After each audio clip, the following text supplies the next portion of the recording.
शनि देवा को प्रणाम, शनि राजा को प्रणाम। जय शनिदेव। दर्शकों, मैं गुंजेश ओझा आपका बहुत बहुत स्वागत करता हूं हमारे विशेष कार्यक्रम शुभारती संवाद डॉक्टर विभाश्री दीदी जी के इस विशेष कार्यक्रम में।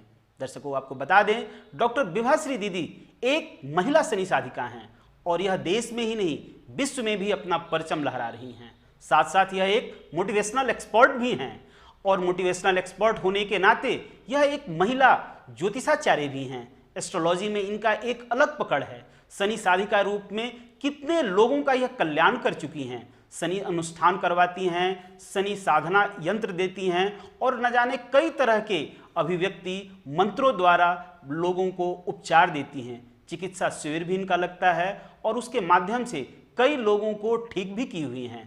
आइए इनके बारे में देखते हैं हमारे इस खास रिपोर्ट में। शनि साधिका दीदी जी द्वारा 2001 में N2 सिडको के इस विशाल शनि मंदिर की स्थापना हुई है, जहां भारत के सभी क्षेत्रों से पहुंचने वाले असंख्य व्यक्ति ज्योतिष मार्गदर्शन का और शनि शांति उपाय अनुष्ठान का लाभ उठा रहे हैं। 2005 में 4 एकड़ की भूमि में दीदी जी द्वारा श्री शनि आश्रम चिकलठाना औरंगाबाद की स्थापना हुई, जहां प्रतिवर्ष जनवरी में शनि साधना, शनि चिकित्सा शिविर में असंख्य व्यक्ति भाग लेते हैं।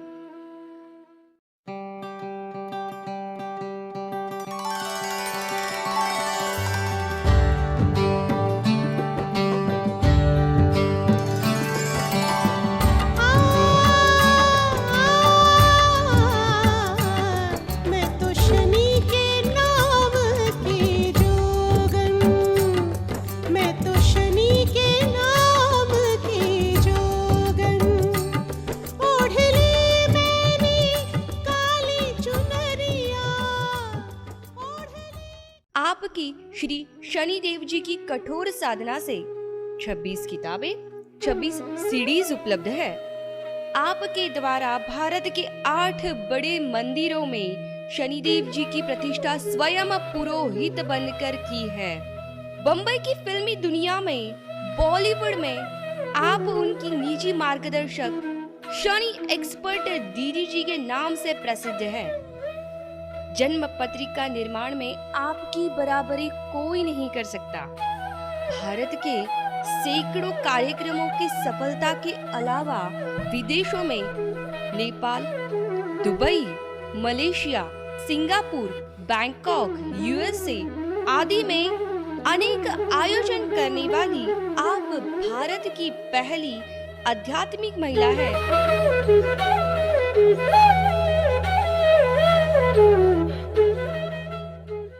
शनि देवा को प्रणाम, शनि राजा को प्रणाम। शनि देवा को प्रणाम, शनि राजा को प्रणाम। शनि देवा को प्रणाम, शनि राजा को प्रणाम। दीदी, आपका बहुत बहुत स्वागत है हमारे विशेष कार्यक्रम शुभारती संवाद डॉक्टर विभाश्री दीदी जी के साथ। आज परिचर्चा को फिर से शुरू करते हैं। पिछले सत्र में हमने बात की थी श्रीमद् भागवत कथा के ऊपर और आज उसी चीज़ को हम लोग आगे बढ़ाते हैं। सबसे पहले हमारे दर्शकों को आप ये बताइए कि क्या श्रीमद् भागवत कथा में जितने प्रसंग हैं, जितने तथ्य हैं, वो सब सत्य हैं या उसके अंदर कुछ मिलावट भी है? बहुत सुंदर। देखो, जिसकी नींव ही गलत है वो इमारत कैसे अच्छी बनेगी। जिसका वेश ही झूठ पर रखा गया है, आप उसे सत्य कैसे मानेंगे। और ये जो श्रीमद् भागवत पुराण है, जिसके लिए हम श्रीमद् भागवत कथाएं करते और कराते हैं, इसका तो बेस ही झूठा है, इसलिए ये सत्य तो हो ही नहीं सकती। जैसे मैंने आपको बताया कि कैसे कैसे छू मंत्र से सब हुआ है। अब मैं इसकी छोटी सी एक और आपको कहानी बताती हूँ। आपने कभी भागवत कथा सुनी होगी तो उसमें धुंधली और धुंधकारी और गोकर्ण की कहानी सुनी होगी। प्रकृति के नियमों के विरुद्ध है कि आपके गर्भ से इंसान को जन्म देगा, पशु पक्षी को ही जन्म देगा। उसके अलावा पशु जानवर इंसान के बच्चे को जन्म नहीं दे सकता। पर क्या हो रहा है भागवत कथा में कि जो ब्राह्मण था उसने जिद पकड़ी एक ऋषि से कि मुझे पुत्र चाहिए, पुत्र चाहिए। ऋषि ने कहा तुम्हारे भाग में नहीं है, पर ठीक है तुम जिद कर रहे हो, मैं तुम्हें फल देता हूँ, वो फल तुम्हारी पत्नी को खिला देना, उसे पुत्र हो जाएगा। जब उसने अपनी पत्नी को दिया तो उसकी पत्नी ने कहा, भागवत शुरू ही यहाँ से होती है, तो जब पत्नी को यहाँ दिया उसने फल, तो पत्नी ने कहा कि मैं ये फल नहीं खाती, मैं ये फल खाऊंगी तो फिर 9 महीने बच्चे को पेट में रखना पड़ेगा और कौन तकलीफ सहेगा, मुझे नहीं चाहिए बच्चा। तो उसने क्या किया, उसने अपनी बहन से कहा कि मैं तो ये फल खाने वाली नहीं, इस फल का क्या करूं। तो उसकी बहन ने एक आइडिया दिया।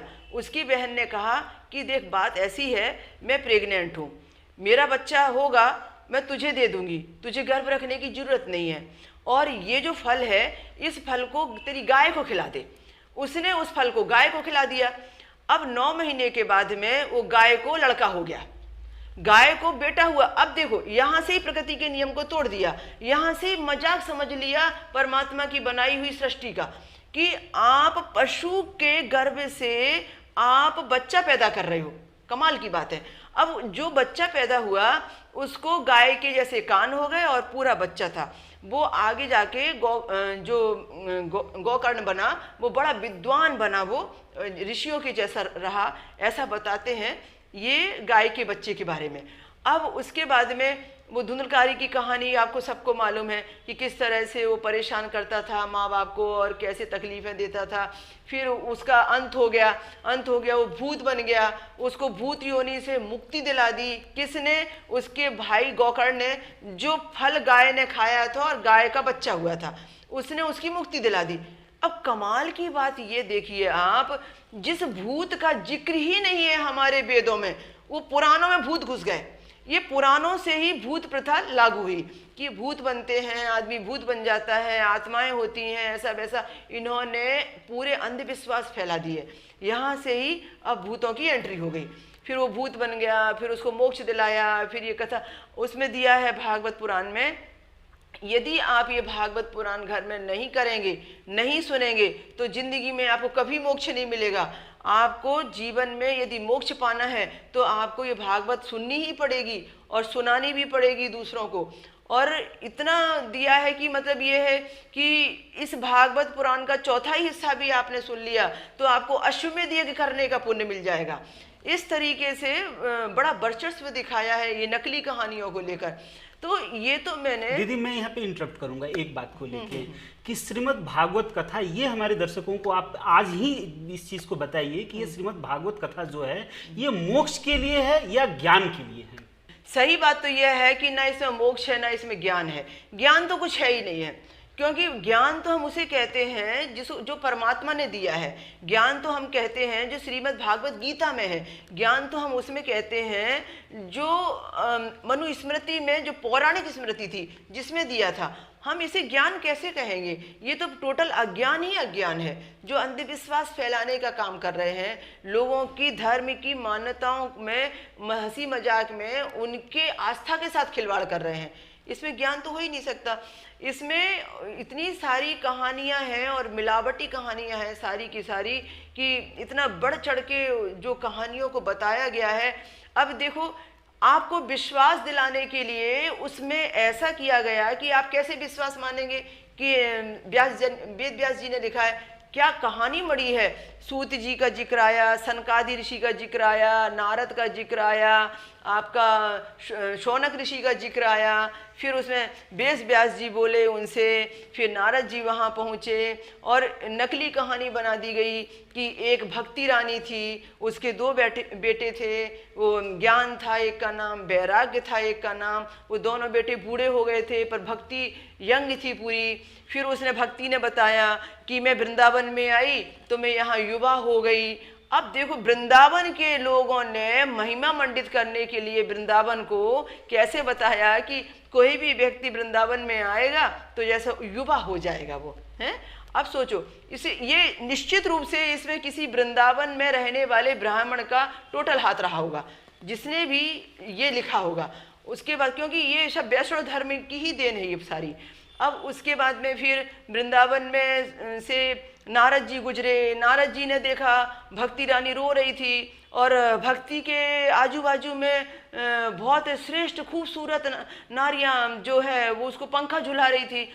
नारद जी परेशान रह गए। अब नारद जी जिनकी कथा कहानियां बैकुंठ धाम से संबंधित सुनते होंगे कभी, वो नारद जी मृत्यु लोक में ऐसे आते हैं जैसे गाजर मूली, है ना। मृत्यु लोक में ऐसे आते हैं जैसे हंसी मजाक, कभी भी आते हैं नारद जी मृत्यु लोक में, कभी भी आते हैं नारद जी बाहर। अब वो नारद जी आ गए, भक्ति रानी से पूछा तो भक्ति रानी ने कहा ये ज्ञान और वैराग्य मेरे बेटे हैं, पर ये भक्ति नहीं करते इसलिए बूढ़े हो गए हैं, और ये जो मेरी पंखा डुला रही हैं ना, ये जो मेरी हवा कर रही हैं, बोले ये गंगा यमुना नदियां हैं बोले।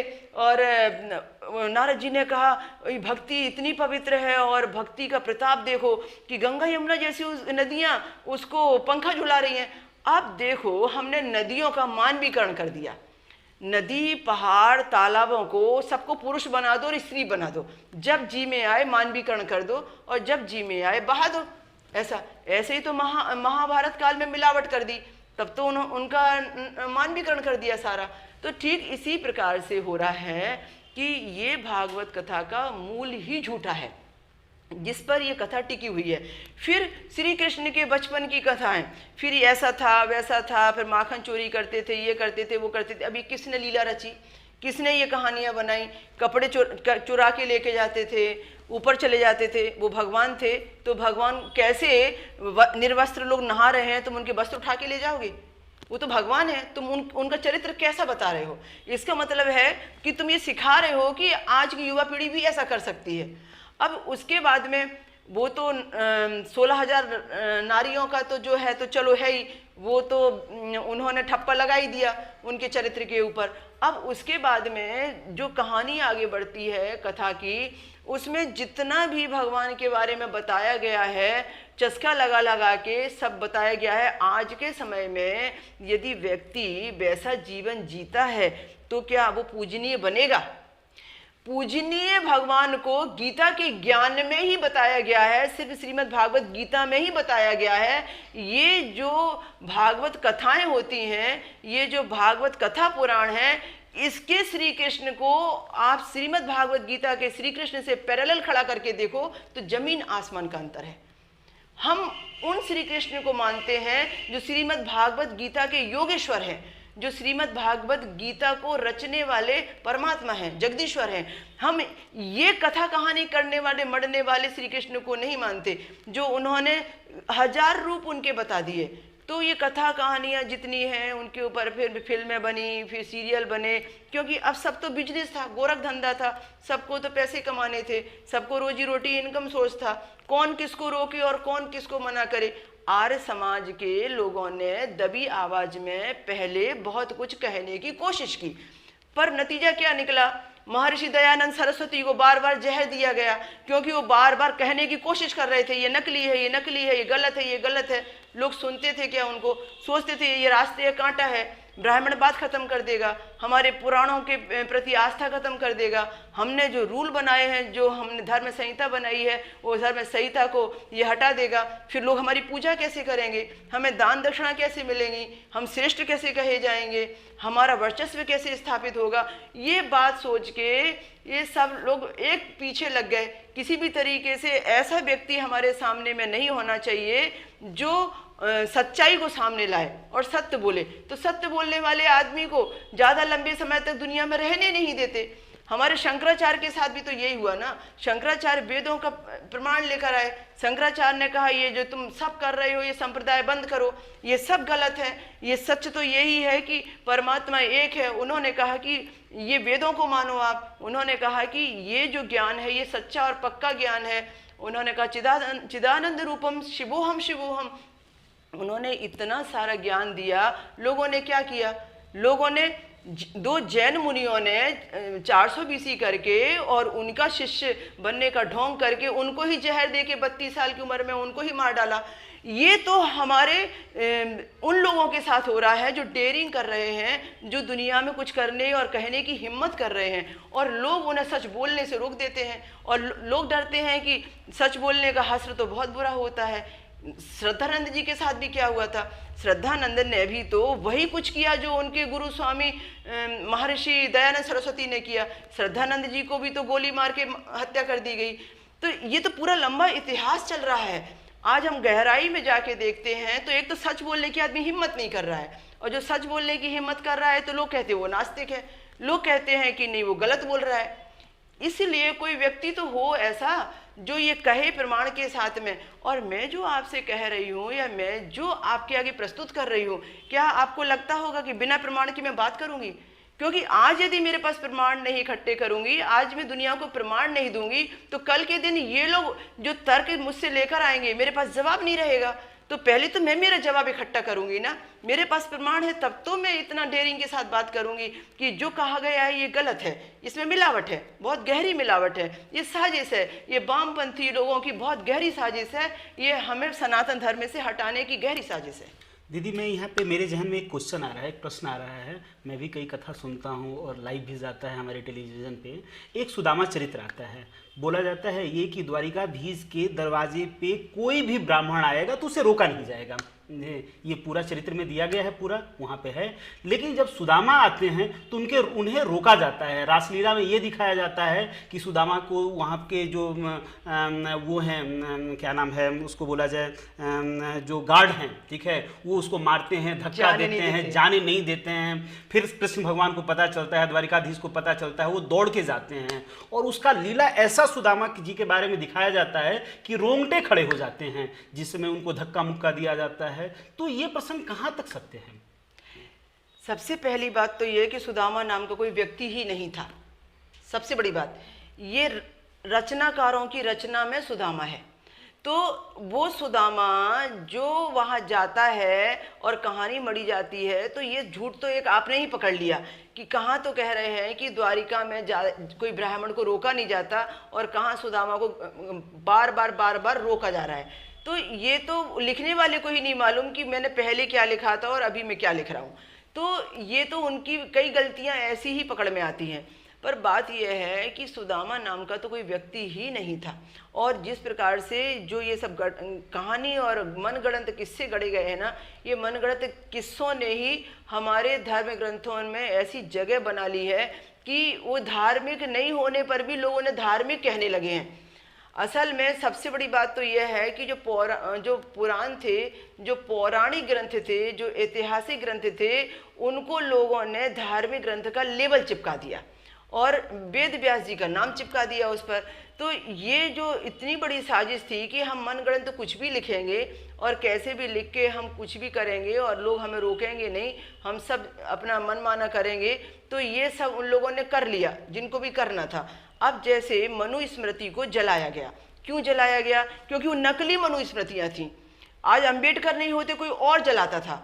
जो भी व्यक्ति विद्वान होता था वो बर्दाश्त नहीं कर सकता था कि शूद्रों की और स्त्रियों की इतनी अपमानजनक बातें मनुस्मृति में थी। तो वो ओरिजिनल मनुस्मृति नहीं थी, ये वो मनुस्मृति थी जिसने ब्राह्मणवाद को पैदा किया और ब्राह्मणवाद ने मनुस्मृति में कचरा भर दिया। ठीक इसी प्रकार से ये पुराण में हुआ।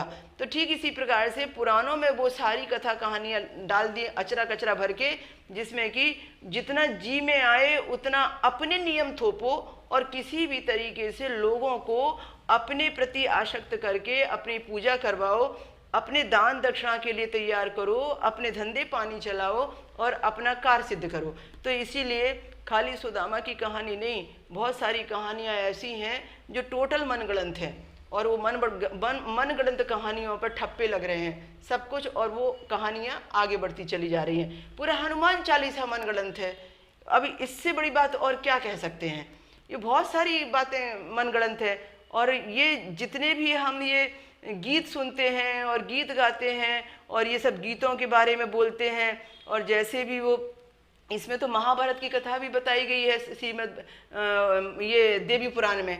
तो ये जो भागवत पुराण कथा है उसमें बीच में महाभारत भी डाल दिया गया है, और उसमें महाभारत कथा में इतने गंदे शब्दों में वो प्रेडिक्शन करते हैं, कथा बोलने वाले बड़े बड़े ज्ञानी महात्मा जो अपने आप को पुजवाते हैं और इतने गंदे शब्दों में उसका बखान करते हैं कि विदुर के यहाँ भगवान श्री कृष्ण गए, विदुरानी नहाने के लिए गई थी, आए श्री कृष्ण, उन्होंने दरवाजा खटखटाया, विदुरानी खुशी के मारे पागल हो गई, उसने वस्त्र भी नहीं पहने थे, वो दिगंबर आके और जाके दरवाजा खोलती है। अब आप क्या संदेश देना चाहते हो दुनिया को? आप व्यासपीठ पर बैठे हो और भागवत कथा कर रहे हो और भागवत कथा के आप बोलते हो भागवत कथा में ऐसा लिखा है, तो ऐसा लिखा है तो आपको पढ़ने की हिम्मत कैसे हुई? आप क्या कहना चाहते हो दुनिया के आगे? मतलब ये है कि इतने, और उसके गीत, और उस वक्त गीत भी गा रहे हैं, ये कहानी नहीं बता रहे हो। कहानी की बात है, विदुरानी ऐसी आई वैसी आई, फिर कृष्ण ने ऐसा किया वैसा किया। अब कृष्ण के चरित्र को तुम क्या कहना चाहते हो? विदुरानी को ढक रहा है। अभी क्या है वो? कृष्ण परमात्मा है कि कृष्ण तुम्हारा साथी है कि जो तुम जो कह रहे हो वो कर रहा है? मतलब ये कैसे लिखा और किसने लिखा और क्यों लिखा, ये तो समझ के बहुत बाहर है। पर मैं दुखी इस विषय से हूँ कि ये कथा कहानियाँ करने और मढ़ने और सुनाने और गाने वाले व्यक्ति जो अपने आप को व्यास गद्दी का मालिक समझते हैं और सारी दुनिया में इसका प्रचार कर रहे हैं, इनकी जिंदगी में जब इनके ये दुष्कर्म का, मैं इसे दुष्कर्म कहूँगी, सुकर्म नहीं है ये आज में यदि ऐसी कथा कहानियां करके कमाने लगूं तो सुकर्म नहीं है ये, इसके कर्म का दंड तो भोगना पड़ेगा। तो आज जो हम लोगों को बहका रहे हैं, लोगों को अलग तरीके से उनको धर्म भीरू बना रहे हैं, अंधविश्वासों में डुबा रहे हैं, झूठी नकली कहानियां परोस रहे हैं और उनको सबको हम ये प्रमाणित कर रहे हैं कि वेदों की तरफ मत जाइए, सिर्फ हमारी तरफ आइए, यदि आपने पुराण नहीं पढ़ा तो कुछ भी नहीं पढ़ा। तो इसका मतलब यह है कि ये जो हम जड़ पूजा बता रहे हैं, ये जो हम गलत संस्कार दे रहे हैं, ये जो कर्म है, इसका दंड उस व्यक्ति को सबसे ज़्यादा भोगना पड़ेगा जो व्यक्ति इसका प्रचार कर रहा है और जो व्यक्ति इसके माध्यम से कमा के खा रहा है। तो ये तकलीफ सबसे विषय की है। बहुत सारे विद्वान इस सत्य को समझने लगे हैं और बहुत सारे विद्वानों ने कथा पढ़ना भी बंद कर दिया है और बहुत सारे विद्वानों ने इसकी कथा पर विश्वास करना भी बंद कर दिया है। ऐसे भी विद्वान दो चार मुझे मिले। तो कहने का मतलब यह है कि कुएं में ही पूरी भंग घुली है, अभी क्या किसको बचाएंगे, बताइए।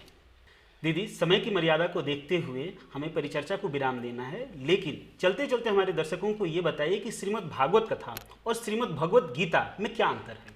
बहुत सुंदर ओझा जी, हम भी कई बार कंफ्यूजन में आ जाते थे, हम भी बहुत कंफ्यूज होते थे, क्योंकि कई लोगों ने भागवत पुराण के आगे श्रीमद् शब्द लगा दिया। असल में किसी भी पुराण के आगे श्री भी नहीं लगा है।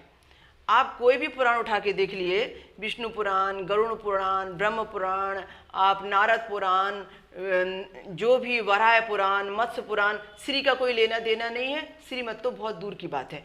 तो अब उन्होंने जान समझ के एक और खेल खेला कि यदि हम इसके आगे श्रीमद् भागवत कथा पुराण लिखेंगे, सम्मानित ज़्यादा मिलेगा, नंबर 1 पर चले जाएगा और फिर लोगों को डराएंगे, धमकाएंगे, नहीं पढ़ोगे तो ऐसा हो जाएगा, नहीं सुनोगे तो ऐसा हो जाएगा, निंदा करोगे तो ऐसा हो जाएगा, दूसरे के लिए प्रचार नहीं करोगे तो ऐसा हो जाएगा, मोक्ष नहीं मिलेगा, पाप नहीं कटेंगे। बहुत सारी बातें उन्होंने उसमें ऐसी डराने वाली लिखी कि आदमी डर के मारे जबरदस्ती से सुने या सुनाए या उसकी निंदा न करे और उसको महत्व दे।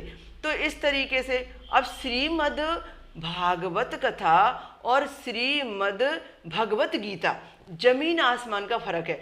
भगवत गीता वो है जो वेदों से लिए गए उस अंश का हिस्सा है जो परमात्मा हमसे कहना चाहता है, और वेद व्यास जी ने भगवत गीता के माध्यम से उस महाभारत काल में युद्ध की बेला में एक रचना करवा के श्री कृष्ण भगवान के मुख से कहलवाई। अब देखिए, मैं ये कह सकती हूँ कि वेदों का पॉकेट बुक जो है वो भगवत गीता है। यानी पूरे वेद को पढ़ने के लिए, समझने के लिए किसी के पास में उतना समय नहीं होता, तो आप उसका एक निचोड़ समझ लीजिए कि वो श्रीमद् भगवत गीता है, जो उसमें ये क्लियर है कि वेद हमारे हमसे क्या कहना चाहते हैं। और उसकी जो मूल रचना है वो बहुत अच्छे तरीके से, सुलझे हुए तरीके से वेद व्यास जी ने की है, ये ओरिजिनल है। तो कहने का मतलब यह है कि उसका इससे कोई लेना देना नहीं है, वो ज्ञान का सागर है और ये अज्ञान के नींव पर खड़ा हुआ पुराण है। दीदी, इतनी अच्छी महत्वपूर्ण जानकारी देने के लिए आपका बहुत बहुत धन्यवाद। समय की मर्यादा को देखते हुए आज की परिचर्चा को यहीं विराम देना होगा। दर्शकों, आज आपने जाना विभाश्री दीदी जी के श्रीमुख से कई ज्ञानवर्धक तथ्यों को। अगर आपके भी मन में किसी भी तरह का समस्या है जिसका आप समाधान जानना चाहते हैं तो विभाश्री दीदी जी के YouTube पर जाकर आप उसे फॉलो करें, Instagram को फॉलो करें, साथ ही Facebook को भी फॉलो करें और अपने प्रश्न को भेज दें। या आप WhatsApp के माध्यम से भी आप विभाश्री दीदी जी को प्रश्न भेज सकते हैं, आप हमें मेल कर सकते हैं। अगले सप्ताह इसी मंच पर नए परिचर्चा के साथ फिर मिलेंगे। तब तक के लिए गुंजेश ओझा को दीजिए इजाजत। जय शनिदेव।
शनि देवा को प्रणाम, शनि राजा को प्रणाम।